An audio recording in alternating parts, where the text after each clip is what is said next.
Greetings and welcome to Auntie Side Eye. Please like, comment, and subscribe.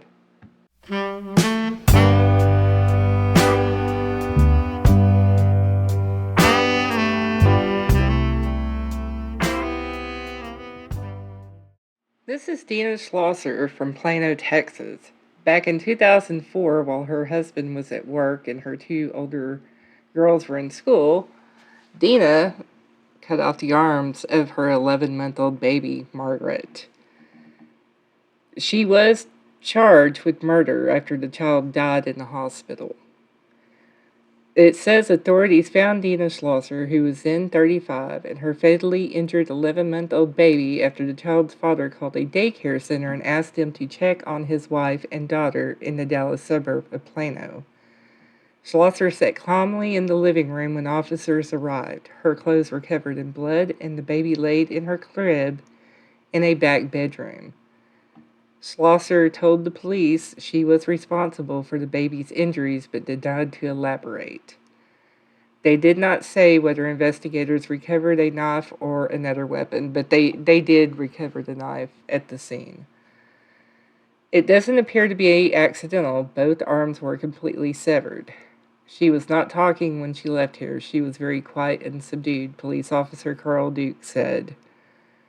Plano police said the child's injuries were horrifying. I've never had to face anything like this before, said Detective Brian Wood. And frankly, I'd never want to.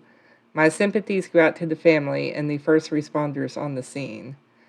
After the father's call, daycare workers called the police fire emergency number and an operator then phoned Dena. The operator asked Dena if there was an emergency, according to audio tapes obtained by the Dallas-Fort Worth TV station KDFW. Dena calmly responded, yes. Exactly what happened? The operator asked.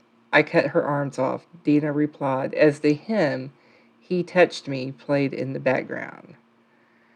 Child protection authorities said the mother had shown signs of postnatal depression earlier this year, but there had been no signs of violence. Schlosser lived at the apartment with other family members, including her two older daughters. The girls, aged 6 and 9, were at school, and the father was at work when the police arrived. Child Protective Services was called to the home in January after Schlosser had been running down the street from her apartment with one of her daughters, then 5, bicycling after her. When police and child protection officers arrived, the child told them her mother had left her then 6-day-old baby sister alone in the apartment. Schlosser appeared at the time to be suffering from postnatal depression and seemed to be having a psychotic episode, said Marissa Gonzalez, a child protection spokeswoman.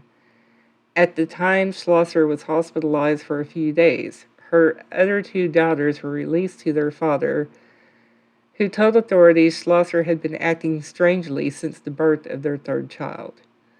Once she was released from the hospital, Schlosser agreed to seek counseling and a psychiatrist, Ms. Gonzalez said. Caseworkers continued to visit the family through the spring and summer, and the case was closed on August 9th. There was never any indications of violence with this family, Mrs. Gonzalez said. The children had always been healthy and cared for. Ms. Gonzalez said child protection officers were interviewing Schlosser's other children and would talk to the father before deciding whether to remove the children from the home.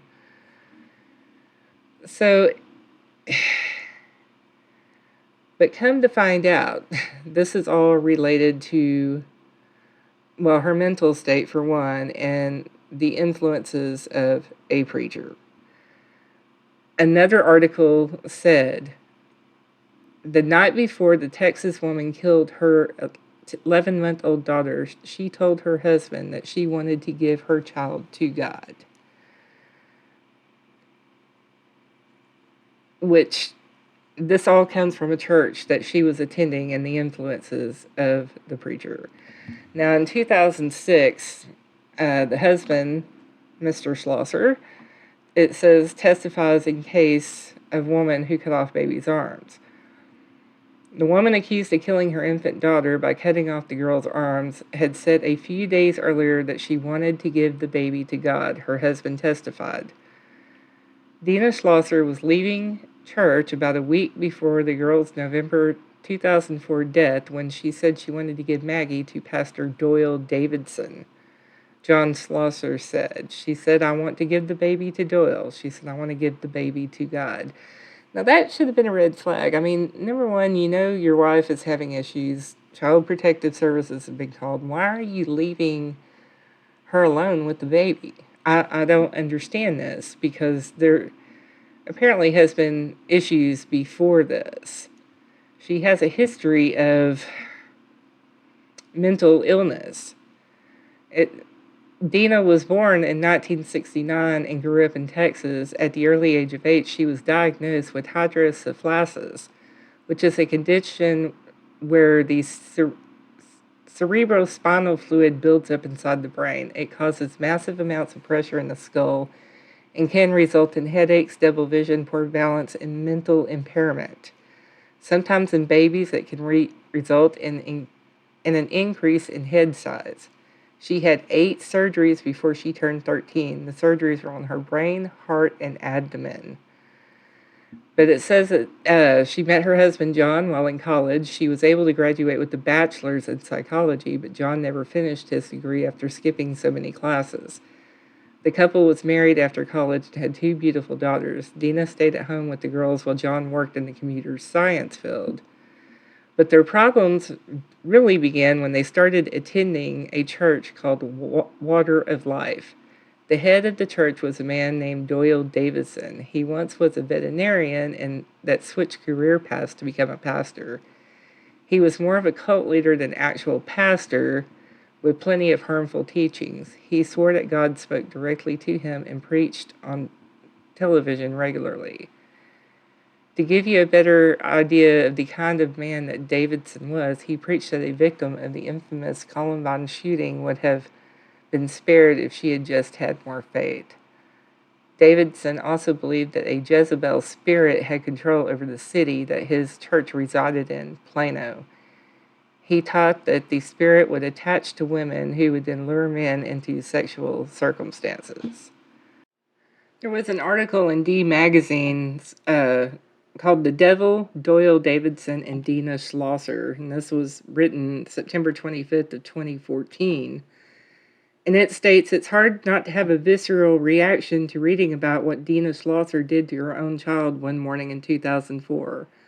While the sound of hymns filled her Plano apartment, she went into a kitchen, got out a 9-inch knife, walked to baby Maggie's crib, and cut off her daughter's arms. She believed God wanted her and Maggie to go to heaven. In his June 2006 article, one of the 40 greatest stories ever published in D Magazine, Paul Kix wrote about the church in which Schlosser worshipped, called Water of Life in Plano, and of the domineering pastor whose influence, particularly in pushing for prayer rather than medication and blaming mental illness on demonic possession, may have contributed to a worsening of the postpartum psychosis Dena Schlosser was suffering at the time of her crime. Ultimately, she was found not guilty by the reason of insanity. Her husband divorced her and took her other daughters away. She was placed in the North Texas State Hospital in Vernon, Texas, where she was a roommate and friend to none other than Andrea Yates, the Houston woman who drowned her children to keep them from Satan.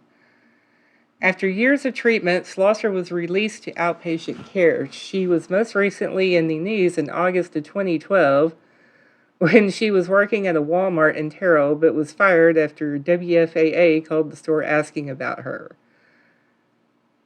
I wonder if they knew who she actually was, or if they had not heard the news, or it didn't register with them. Can you imagine being her coworkers and finding out, oh, this is who I took my break with? Meanwhile, her pastor, Doyle Davidson, continues in his ministry, preaching against the Jezebel spirit that he believes has infected the world and posting creepy messages to the church member with whom he carried on a long-term affair. He termed it a marriage. but who years ago went into hiding with her actual husband to get away from water of life. So this is, you take somebody with a mental illness and you mix them with a pastor or church that preaches kind of non-conventional things like, there's a demon behind every corner, mental illness is actually demonic possession. We don't need medicine, we rely on God. And I'm a Christian. I believe in God. I don't believe in organized religion, but I do, I believe in God. I'm a firm believer in God and Jesus. But I do think that there is a harm whenever you mix these two together like this. I mean, I understand freedom of religion. I understand freedom of free speech. But it's kind of a weird line to have to cross when you have somebody that's teaching these things to a mentally ill person and that person goes out and commits a crime because of their thinking from the way that they're being taught, if that makes sense. It's kind of like, okay, you go to a nightclub, you get drunk, you go out and you have a wreck. Well, the bartender is the one who's held responsible because they served you too much alcohol. And it's kind of the same, it's hard to explain, but it's kind of the same basis. Is there an accountability here? So let's take a little bit of a look at this pastor, Doyle Davidson. There's an article in D Magazine that was written on June 1st of 2006 called The Word According to Doyle Davidson. And it states, from his Plano pulpit, he says a Jezebel spirit has infected the city and mental illness can be cured with prayer. It was the last thing that Dena Schlosser needed to hear. God speaks to Doyle Davidson. It is a still, small voice that not only hears, but he feels it in his stomach. He feels it, hears it often. He heard it about 20 years ago when God told Doyle that he was a prophet and an apostle and a conduit through which God himself would speak. That's why today, when Doyle, a short, fit man of 74 with full but graying hair and small eyes set behind an aquiline nose, stops mid-sermon to blurt out a message about the corruptive influence of women. And he follows it up with, Lord, are you trying to get me assassinated today? The congregation at Water of Life Church in Plano, where Doyle is pastor, laughs because the faithful knows that these aren't Doyle's words. These are God's. And over the years, God has said all sorts of things. And that's one thing that these corrupt pastors do. They say things and they put subjective messaging into people's heads, and then well, this is what God told me. And if these people are gullible enough, they actually believe it. God told Doyle in 1981 that a Jezebel spirit ruled Plano, a spirit of witchcraft that originates in a woman and operates through her to rule men.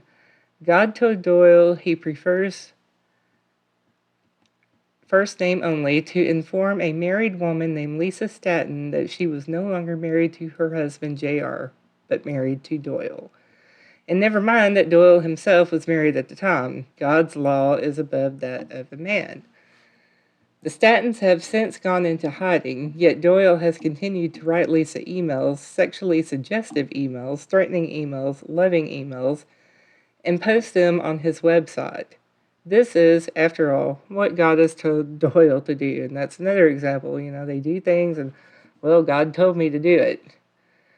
God told Doyle, and tells him still, that ministries other than his teach heresy. This gets Doyle in trouble with the local religious community and nationally with the television executives who broadcast his sermons. Doyle has been on television since 1984. Today he's seen on 5 stations in Dallas, Tulsa, Oklahoma, South Bend, Indiana, Joplin, Missouri, and Springfield, Missouri. Stations had dropped Doyle for statements he made about other televangelists about how, say, Kenneth Copeland isn't following the true faith. Well, that I kind of have to agree with. I'm not a fan of Copeland at all. Doyle even once said a victim at Columbine, a girl shot dead for her Christian beliefs, would have lived if she had just had enough faith. And he has often called members of his own congregation stupid, a bitch, and worse, non believers. But Doyle is unrepentant about all of this. You see, what I do is exactly what Jesus did, preach the gospel. Jesus didn't preach the gospel like that. It all seems so out of place here in a workaday suburbia, the corner of 18th Street and Avenue P, just blocks from downtown Plano. From the outside, Water of Life looks like 100 other churches with its well-kept grounds and marquee sign proclaiming "Let God Arise." Inside, visitors are greeted with meaty handshakes on Sunday mornings, portable chairs sit in orderly rows in front of a stage decorated with potted plants and blue drapery. But members who've left the church call Water of Life a cult and says its doctrines amount to brainwashing. Some fear consequences for having left the fold. One former member has organized a support group at a Garland church for ex-Water of Life lifers struggling to escape its grip. To hear this test even Doyle's faith. Testing it more, though, is Dena Schlosser, a church member who attended services sometimes 7 nights a week. In 2004, a psychotic, off her medication and thinking she was doing God's will, Schlosser used the biggest knife in her kitchen to cut off the arms of her 11-month-old baby. The murder and the trial that followed made international news. The media scrutinized the health system that failed Dena, investigating the doctors who diagnosed Dena with postpartum psychosis, investigating Child Protective Services, which had a case file on her. Even Dena's husband, John Schlosser, came under fire for the role he played in the murder by working to keep his ill wife out of the hospital and at home with their children. But one man has largely escaped that scrutiny, Doyle Davidson. After all, John was just following Doyle's teachings. Doyle is the one who has declared that medicine is witchcraft and that physical and mental illness should be treated with prayer. Now, I do believe in demonic possession. I believe it happens. I believe it can happen. But I also believe in mental illness. And I don't believe that all mental illness is caused by demonic possession. And as a pastor, you should be able to tell the difference. Now, Dena's family and former church members are calling for a closer look at Doyle in Water of Life because ex-member Cheryl Parmenter says, "I'm waiting for the Kool-Aid." In the beginning, Doyle was different. He was real impressive, Bob Buckner says. The tall, slow-talking engineer and wife Judy were among 50 or so lapsed Catholics, Baptists, and Methodists looking to form a new non-denominational church in Plano in the spring of 1979. Doyle was one of those auditioning, as it were, for the role of pastor. Doyle had spent the 10 years previous looking for a way out of his veterinary practice in McKinney. He wanted to preach. God, in fact, ordered him to. But first he needed the preparation. So for 10 years, from 1970 to 1980, Doyle pored over the Bible, working only when he had to feed his family, wife Patty and daughter Kathy. Doyle came before Bob and Judy one day in 1980 in complete command of the Bible. A man without notes for a sermon, without degree in divinity, but dang if he couldn't inspire the faithful to their feet when appropriate to their needs. The young congregation soon agreed this was the one to keep. In November of that year, Water of Life opened its doors.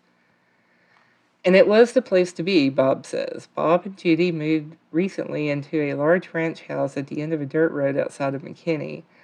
Sitting in his living room talking about the early days of the church, Bob says a service could last an hour, it could last 2. There was no established pattern. It was just the service of God, Judy says.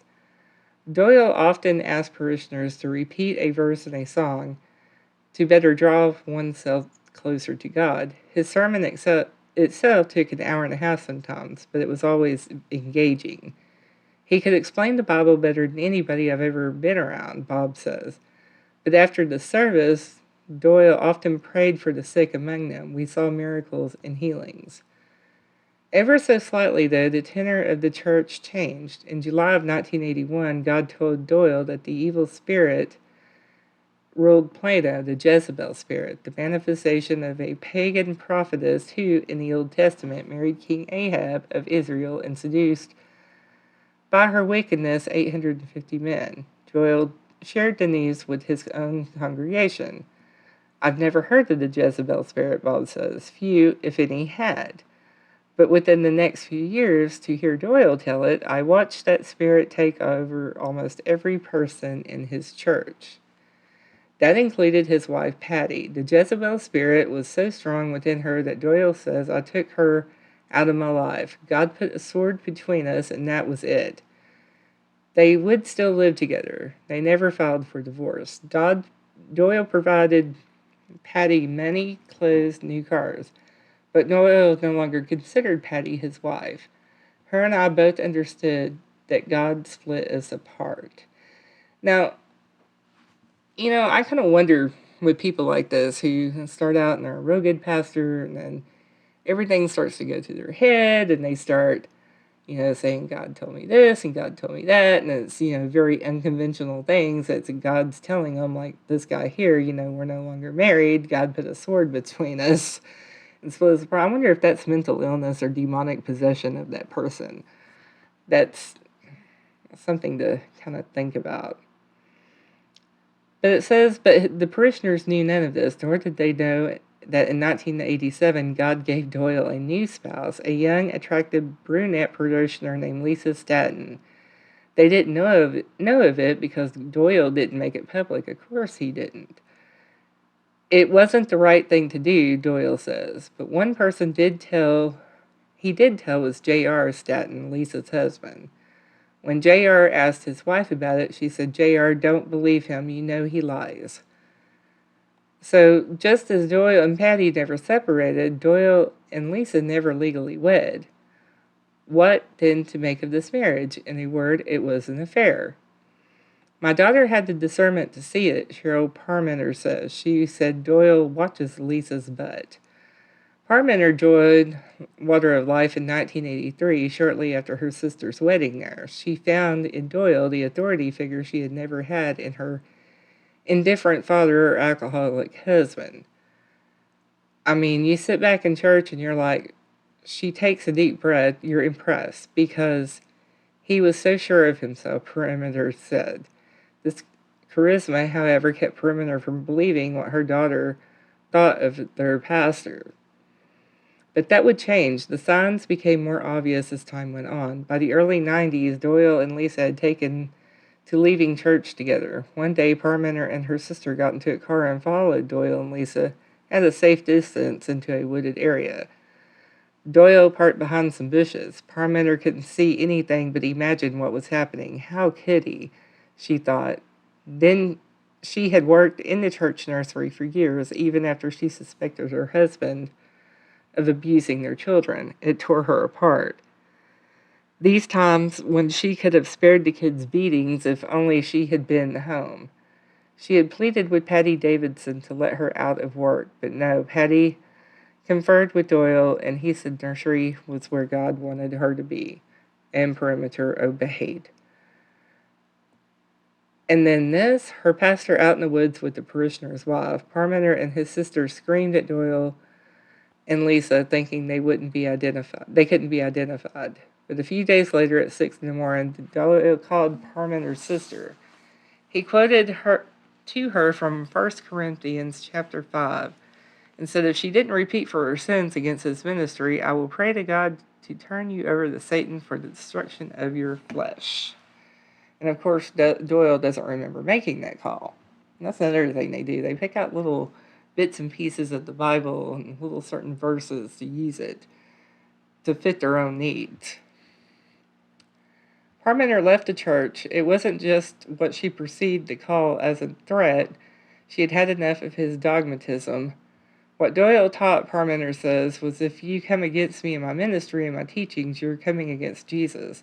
on speaking God's words. He was a prophet, lest it be forgotten. Bob Buckner, too, discovered this. In one sermon, Doyle said it didn't rain before the time of Noah, and the Bible doesn't say that. Doyle says Genesis 2:6 talks of a mist that watered the whole face of the ground. After Bob pointed out, Doyle from the pulpit discussed how someone had questioned him, was wrong in questioning him. He was looking at me the whole time, Bob says. Which is why he says nothing when Doyle anointed him one of Water of Life's 12 apostles in the late 80s. Bob felt unnerved by a church of 200 needing such a grandiose titles. But God had told Doyle that he would one day have a ministry like Jesus. You basically were going way out on a limb for you if you question anything Doyle said. Some of us may have questioned him, but we kept it to ourselves. What Doyle said was law. Yeah, it kind of sounded like a cult to me. Sounds like he was very controlling. And the law said to listen to Doyle's sermons on cassette tapes. That's what Deb Purcell did. She joined the church in the early 90s, not long after graduating from college, not long after her father died. A slender woman with high cheekbones, Purcell possesses an alacrity and eloquence that enable her to talk in complete paragraphs. Nonetheless, she was untethered and unsure of her future in those early years, wanting something to belong to. Like others, she found stability and authority in Doyle Davidson. Every day she read the Psalms out loud, as Doyle said. Listened to the tapes in the car, as Doyle said. Fasted when Doyle said. Even married someone within the church, as Doyle said. And that's how you were going to be a Christian, Purcell said. Wrap your life around this. Even if that meant excluding family, because Purcell's sister in Austin didn't follow Doyle's teachings, and because people outside the church were a negative influence, Purcell missed her sister's wedding. She missed her nephew's funeral. She visited her mother in Nebraska 3 times in 9 years. Before Water of Life, Purcell drove home 4 times a year. You're taught that you need to be washed with the water of the Word, Purcell says. You are at the same time washing your brain of all critical thinking skills. And this is why anytime you go to a church or anytime you listen to a sermon from the pastor, always double check them in the Bible, what they're saying. Don't ever take anybody's word for anything. Always double check that message. And use your own discernment to say, well, is this right? Is it wrong? Use your own mind. Don't let them get into your head. Besides family, books were seen as another outside influence that ought to be eliminated. Brandy Stark, 14, when she joined Water of Life and unhappy about it from day one, was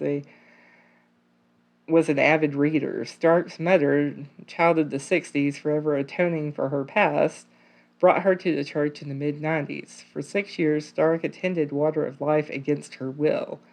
For 6 years, too, as a slave to her depression, Stark ate. At one point, she had as much as 300 pounds on her 5'6" frame. But she found strength in her books. Before Water of Life, her mother had always encouraged Stark's reading habits. But after joining, things changed. If she saw me reading anything, Stark said, she would say, "You're just wasting your time.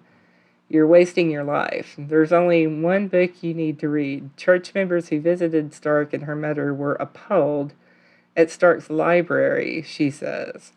Not at the titles, mostly history and English literature, just the sheer collection. They would only have the Bible. On Sundays, Stark would be the one sitting with her arms crossed, expressionless, while her mother screamed and other women rolled on the church floor, cleansing themselves of the Jezebel spirits. It made me sick to my stomach, Stark says. After leaving the church, she lost 150 pounds. By the late 90s, Doyle's messages became even more strident. He preached that medicine was witchcraft and illness could be prayed away.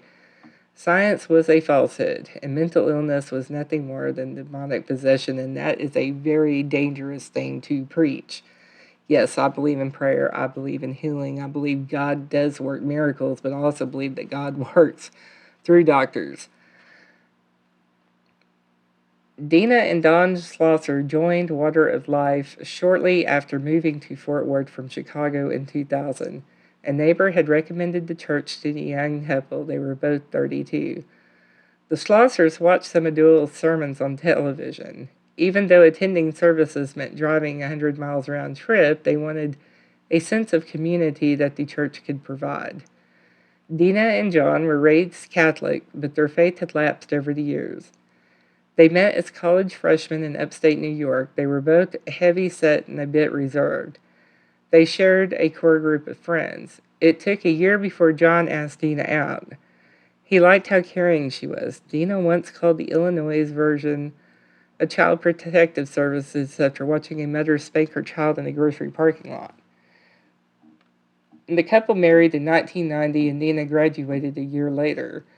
John, never much liking school, didn't finish. The computers he fiddled with, though, helped him land jobs with software companies. By the time the Schlossers moved to Fort Worth, he was earning almost $100,000 a year and could afford a 3,000 square foot home in an upscale neighborhood. Dena had always worked odd jobs, a desk clerk at a hotel, a social director at a nursing home, but quit working in Fort Worth. For one, she didn't like confrontation. If a maid was stiffed on pay or a nursing home resident handled too forcefully, Dena walked out rather than say anything. But she also had her own children to consider, so Dena stayed home and cared for her daughters, 5-year-old Brianna and 2-year-old Kelsey. Dena loved her children with a special passion, perhaps because she had barely survived her own youth.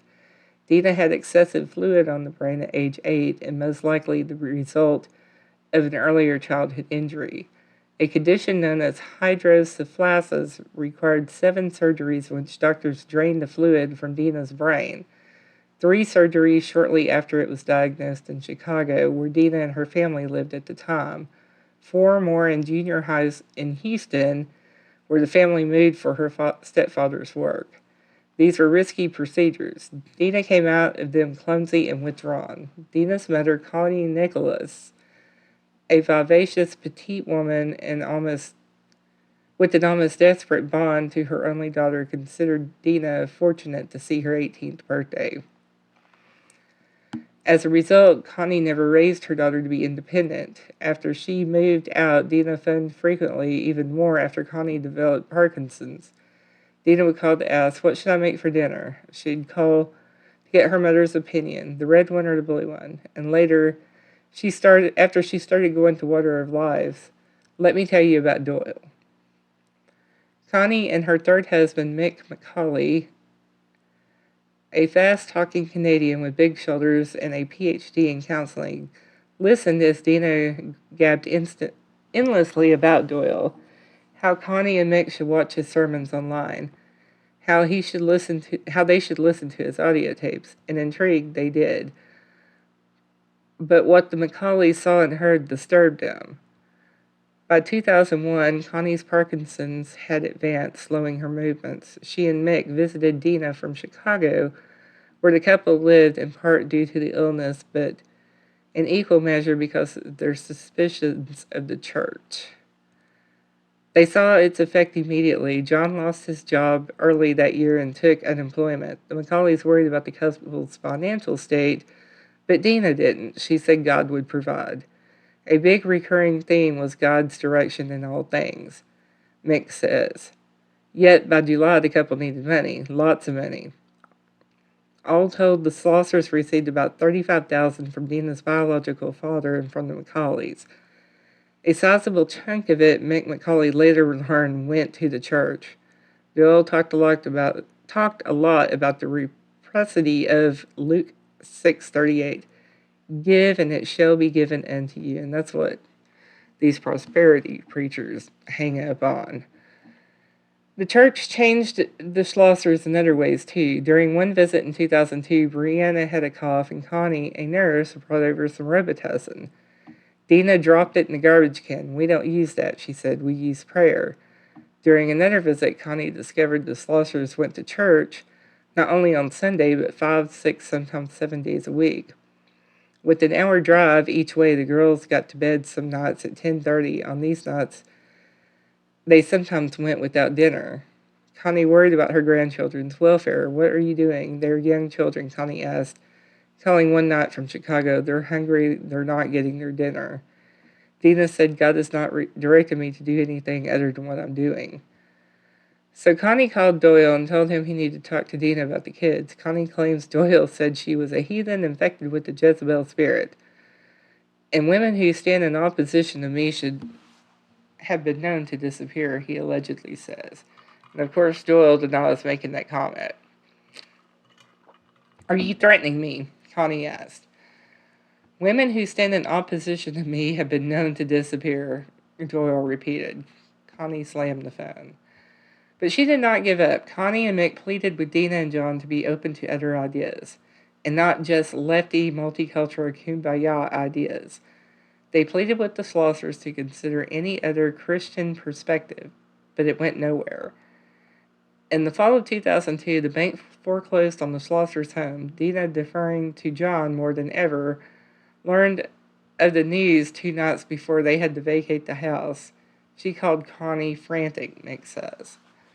The Schlossers moved into an apartment complex in Plano, a 2-bedroom on the 1700 block of Coit Road. Shortly thereafter, Mick noticed a shift in Dena on the phone. Something a professional counselor like him would notice.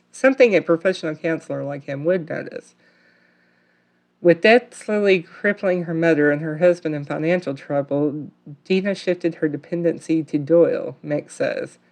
Dena's phone calls to McCauley, always focused on the church, became almost exclusively Doyle after the move to the apartment, Mick says. Connie was frightened and returned to Texas again and again, once for an extended weekend. She went with Dena to the church. Doyle remembers Connie attacking him, but doesn't recall exactly what she said. Whatever it was, the session ended with Doyle laying hands on Connie, beseeching the devils that caused her Parkinson's to leave her body. That night, Dena dropped Connie off at DFW Airport and took her mother's Parkinson pills with her. Such was Dena's confidence in Doyle's exorcism. But left alone at the airport, Connie's condition worsened and full paralysis set in before she could board her flight. Without her pills, she was helpless.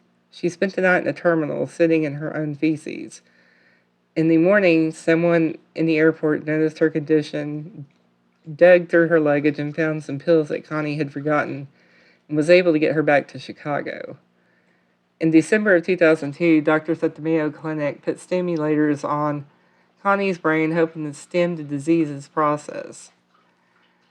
It didn't help much. Returning from a treatment center visit the following March, the McCaulleys laid over in Dallas. They spent 4 days in Plano. Dena worked at a daycare center at that point, and John an independent computer consultant. Each day, Dena promised to meet her mother and Mick for lunch and meet them again after work. Each day, she canceled their plans.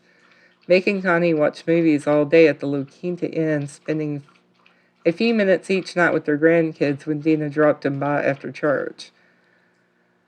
On the third night, Connie, her condition deteriorating quickly now, said to Dena, "You've changed. You've dramatically changed, and it's not for the better." Dena closed her eyes, hunched over, and whispered and chanted, "God is great, God is merciful, God is great, God is merciful." She would not answer her mother. Connie screamed as best she could that they were leaving early. "We came down a month later," Mick says. "This time Mick's 11-year-old son, Brock, came too.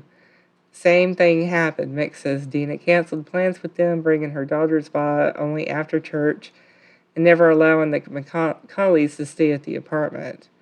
Even Brock got upset. "We came all the way to Texas and we can't even see you," he said. Dena started chanting again. "You're my stepsister," Brock yelled, "and you're acting like an idiot." Maggie Schlosser, Margaret, was born January 9th of 2004 with the help of a midwife. The Schlossers had no insurance, but John didn't want the child born in the hospital anyway. He found births there very clinical. Maggie's delivery, though, was not an easy one, and court records would later show that the midwife wondered if Dena should go to the hospital.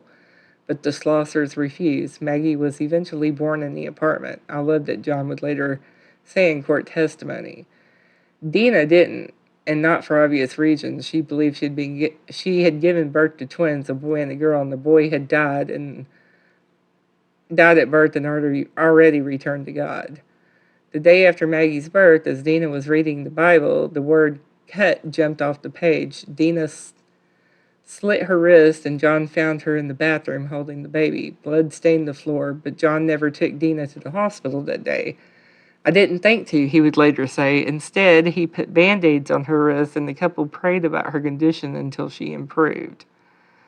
See, he's just as responsible as she is for all this mess, because he is her husband. He didn't take care of her. I mean, he saw the signs, and he just didn't do anything about it. 5 days later, though, Dena heard characters from a movie, The Little Mermaid, talking to her. John was at work, and Brianna was at school. Kelsey, now 5 years old, was home watching the film.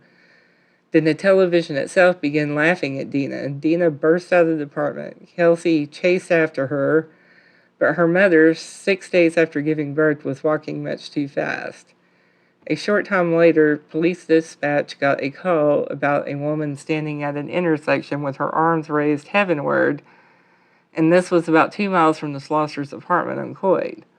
Officer Tony Dickerson was first to arrive on the scene. When he tried talking to Dena, she screamed, a scream as loud as any that he had heard. Dena spent the night at Green Oaks Hospital in Dallas, a mental health facility. She was diagnosed with postpartum psychosis, an illness far more serious than postpartum depression. But John didn't see it that way. He thought the best place for Dena was with him at the apartment. He pleaded with the hospital personnel to take her home. What worried John more, in fact, was that Dena's religious talk was being confused with psychosis. To clear things up, he gave the hospital Doyle's number as a reference. Green Oaks released Dena 23 hours after admitting her, but John still had to deal with Child Protective Services. The agents viewed Dena as a priority 1 case, the highest importance. What troubled CPS more than Dena out walking Kelsey and leaving Maggie at home was the suicide attempt that John didn't take seriously. Dena did not report to CPS or Green Oaks how the television had talked to her. The agency forbade Dena from having unsupervised contact with her children for 2 months. This meant John's mother had to move in from New York. CPS also planned nearly daily visits to the Schlossers' homes, some of them unannounced, and referred to Dena to LifePath Systems, which provides mental health services for the indigent and uninsured in Collin County. Dena went on antipsychotic medication. The medication was an issue, Susan Arnold would later say in court. Arnold was the CPS caseworker who checked in on Dena every weekday after the episode. She wanted off of it every visit. Dena told Arnold she worried about the damage the drugs might do to her breast milk. But really, as court records would later show, she wanted off the medication because Water of Life taught the medication was evil. This goes back into the accountability thing. I mean, she should have been on that medication, but you've got this authority figure telling her that it's evil, don't take it. So, I mean, it's a fine line of freedom of religion, freedom of speech, but accountability of your influence on a mentally ill person. Carolyn Thomas, an elderly neighbor of the Schlossers, was Dena's best friend, a cheery woman prone to pedantic digressions on Jesus. Thomas told Dena to take the pills anyway. Sometimes prayer wasn't enough. I'm too independent. I'm a Jezebel, Thomas would later say in court testimony. But I'm only a Jezebel in the time I need to be. Dena, by contrast, was submissive to John 100%. Thomas would later say, and John said she didn't need the medication. Still, the drugs worked. For a few months, Dena seemed to be doing well. Her hallucinations stopped, and John's mother returned to New York in mid-February. Beginning in March 2004, CPS only checked in twice a week. For Dena and John, her progress proved she didn't need the drugs. They were going to church as often as ever, and prayer was obviously working. They pleaded with Dr. Nazir Zaziki, a psychiatrist from LifePath who oversaw Dena's prescriptions. He allowed her off the medication so long as Dena checked in with him monthly and CPS reported her progress to LifePath. But it all came crashing down. The descent began in May, and over the next 6 months, Dena suffered a series of delusional episodes. When a boy came to the department asking for water, Dena thought he was Jesus. She feared the neighbor's dog would eat her, as much as dogs ate Jezebel in Kings 2:9.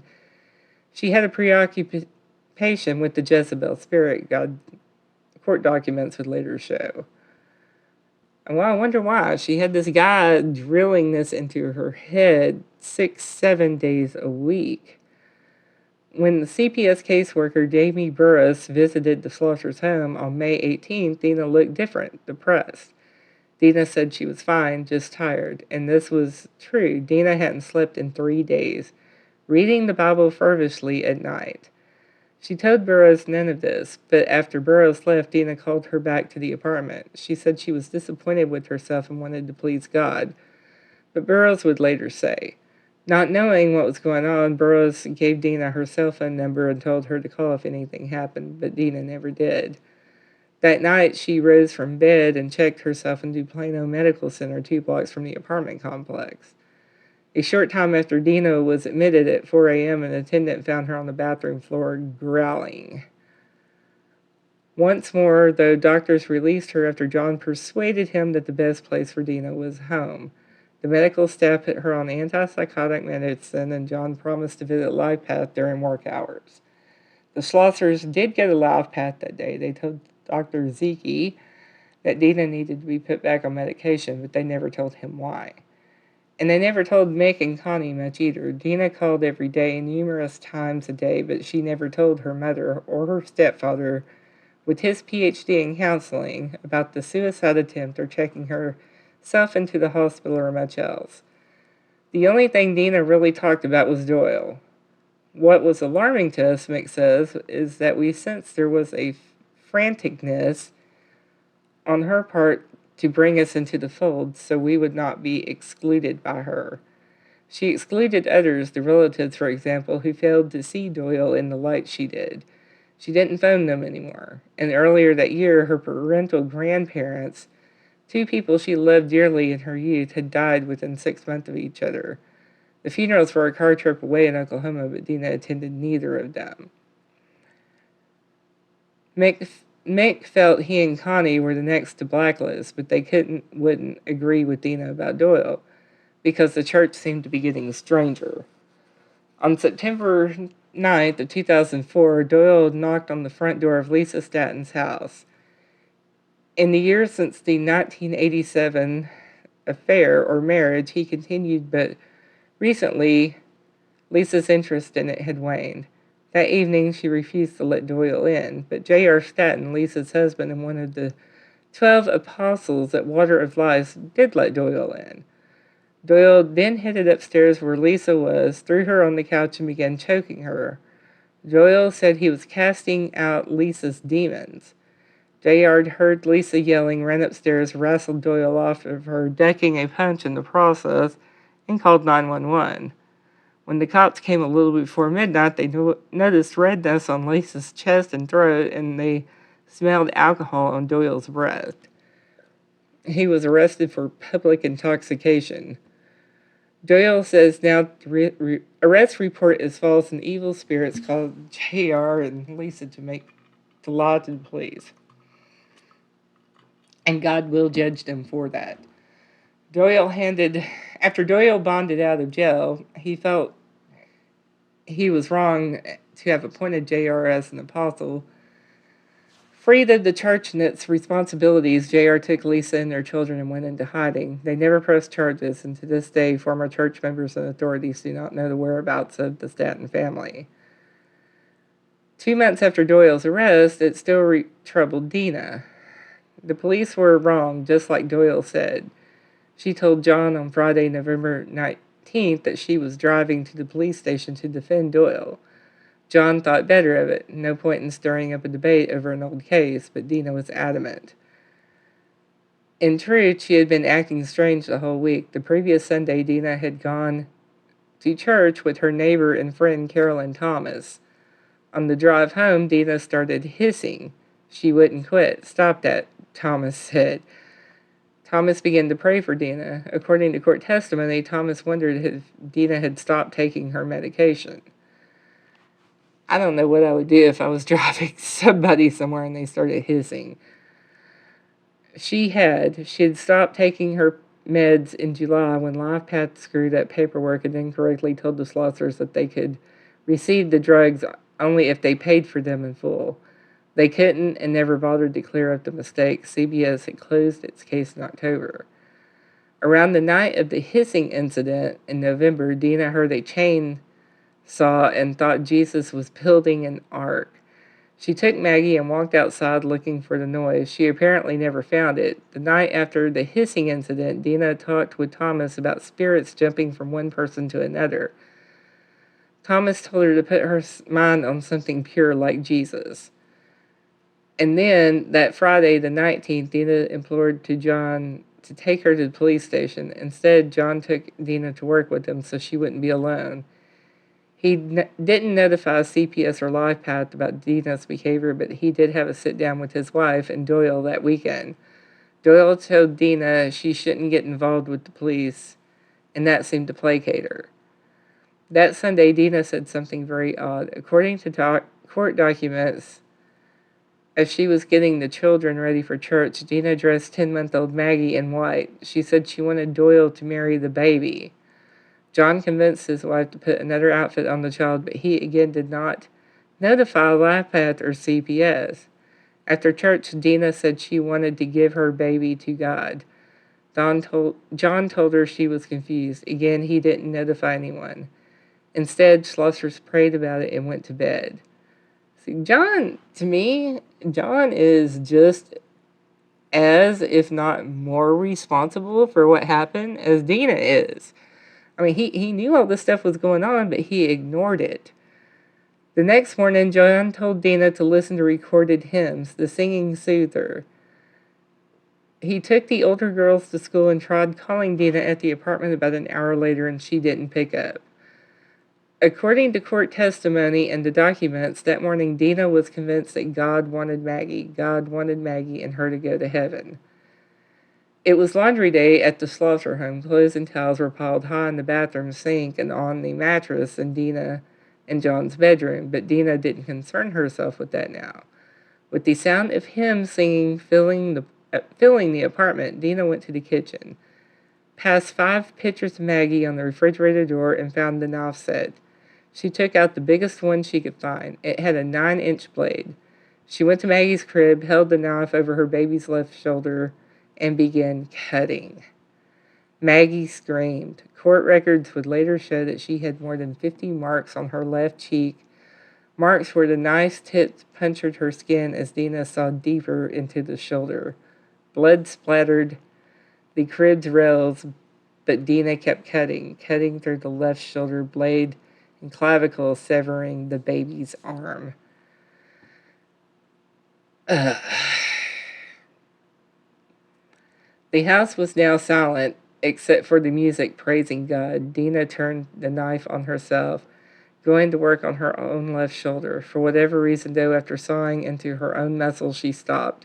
And for whatever reason, she answered the ringing phone. It was John. She had a tone of voice that I'd never heard before. He would later say, she said she had hurt Maggie, and she said she cut off her arms. John didn't believe her. Yeah, I did, Dena said. Rather than call 911 next, John called Doyle. Doyle told him to call someone who could go over and check on Dena. He recommended Carolyn Thomas, so John called her and she called Dena. And while Thomas was in disbelief, someone at the daycare center where she worked, someone who overheard Thomas's conversation, finally called 911. Officer David Tilley was the first to respond. Dena answered the door, dazed, blood on the left side of her neck, shirt, and jeans. She clutched the knife to her chest, pieces of flesh still on it. Tilly took it from her, set her down, and was looking for the baby. He found Maggie in her crib. The song He Touched Me played from the stereo. Dena told Tilly she cut off the baby's arms, but I felt like I had to. As more police and fire personnel filed in, Dena chanted, "Praise God, thank you, God." The officer reported to the scene was Mike Letzeller, a former Marine MP who, at the time, disarmed bombs for a living. He nearly quit the force after what he saw at the Schlossers' apartment. That evening in jail, Dena made a list of people she would allow to visit her. Bob Nichols, the former stepfather whom Dena called Daddy, who saw Dena through 7 brain surgeries and who drove 16 hours straight from North Carolina to be in Plano after the murder, did not make Dena's list. Neither did her mother Connie nor Connie's husband. The only people on Dena's list were John Schlosser and Doyle Davidson. Dena Schlosser pleaded not guilty by reason of insanity to capital murder charges. Her trial was this past February, which was in 2006. 3 psychologists testified that Dena was insane at the time of the murder and remains insane to this day. Dr. Joseph Black, chief psychologist at North Texas State Hospital in Vernon, said the murder would have been preventable with appropriate treatment. Doyle Davidson took the stand and said he barely knew the Schlossers. He also said medicine is evil and that mental illness is demonic possession. John Schlosser told the court, "I've had enough of religion for a while." The case ended in a mistrial. It was retried again in April by Collin County District Judge Chris Oldner, who had presided over the first trial. In the second trial, neurologists presented new evidence that Dena had an inoperable brain tumor that may have contributed to her hallucinations. Judge Oldner found Dena not guilty by reason of insanity. Before Dena was transferred to North Texas State Hospital in Vernon for treatment, she called Mick from the Collin County Jail. She told him Doyle had asked to come speak with her.